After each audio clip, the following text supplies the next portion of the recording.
నమస్కారం అండి. ఈరోజు అమ్మ ఆశ అనాథ వృద్ధాశ్రమంలో మానవ సేవయే మాధవ సేవే లక్ష్యంగా 65 మంది నిరాశ వయోవృద్ధులకు ఆకలి తెచ్చడానికి మరియు ఈమని శ్రీనివాస్ శర్మ గారు, శేషపవన్ సార్ గారు ఈ ఆశ్రమానికి గత 8 సంవత్సరాల నుండి ప్రతి నెల గ్రాసరీస్ ఇస్తూ కడుపు నిండా అన్నం పెడుతున్న ఆ భగవంతుడి స్వరూపమైన మరియు ఈమని శ్రీనివాస్ శర్మ గారికి, శేషపవన్ గారికి, వారి కుటుంబ సభ్యులందరికీ ధన్యవాదాలు, కృతజ్ఞతలు తెలుపుతూ, అలాగే వెంకటేశ్వర్ గారి ఆధ్వర్యంలో గత 8 సంవత్సరాల నుండి ప్రతి నెల ఒక్కరోజు మిస్ కాకుండా ప్రతి నెల గ్రాసరీస్ రూపాన డొనేషన్ ఇస్తున్నందుకు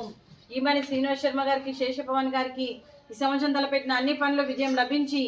ఆధ్యాత్మికంగా, వ్యక్తిగతంగా మీరు ఉన్నత శిఖరాలు అధిరోహించాలని కోరుకుంటూ, మీకు ఎన్నటికీ తరగని ఆయుర ఆరోగ్యాలు, అష్టైశ్వర్యాలు, సుఖశాంతులను ఇవ్వాలనే భగవంతుని వేడుతూ మీకంతా మంచి జరగాలని మనస్ఫూర్తిగా కోరుకుంటూ, మీరు ఏ సంకల్పం అనుకుందో అది నెరవేరాలని భగవంతుని ప్రార్థిస్తూ, ఈ 65 మంది ఆశీస్సులు, ముక్కోటి దేవతల దీవెనలు మీకు ఎప్పుడూ ఉండాలని కోరుకుంటూ, మీకంతా మంచి జరగాలని మనస్ఫూర్తిగా కోరుకుంటూ, శుభాకాంక్షలు, శుభాశీస్సులు, ధన్యవాదాలు, దీర్ఘాయుష్మాన్ భవ.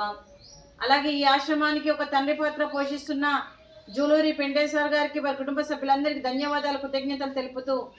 గత 8 సంవత్సరాల నుండి ఈ ఆశ్రమానికి ఒక తండ్రి పాత్ర పోషిస్తూ ఏ కష్టం వచ్చినా నేను ఉన్నానని ముందుకు వస్తూ గ్రాసరీస్ పరంగా, బట్టల పరంగా, రెంట్ పరంగా మరియు మిల్క్ బిల్లు రూపేణా, రెంట్ రూపేణా మరియు శాశ్వత నివాసం ఏర్పాటు చేయాలని, శాశ్వత నివాసం కోసం కూడా దృఢ సంకల్పంతో తను చేస్తూ, తను 100 మందితో చేయిస్తూ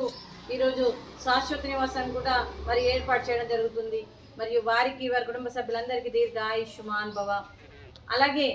ఈమని శ్రీనివాస్ శర్మ గారికి, శేషపవన్ గారికి గత 8 సంవత్సరాల నుండి ఈ 65 మంది అక్కున చేర్చుకొని ఆకలి తెరుస్తున్నందుకు వారికి, వారి కుటుంబ సభ్యులందరికీ ధన్యవాదాలు, కృతజ్ఞతలు. Thank you sir, thank you, అవకాశం ఇచ్చినందుకు తరపున ధన్యవాదాలు. Thank you sir, thank you so much, thank you so much.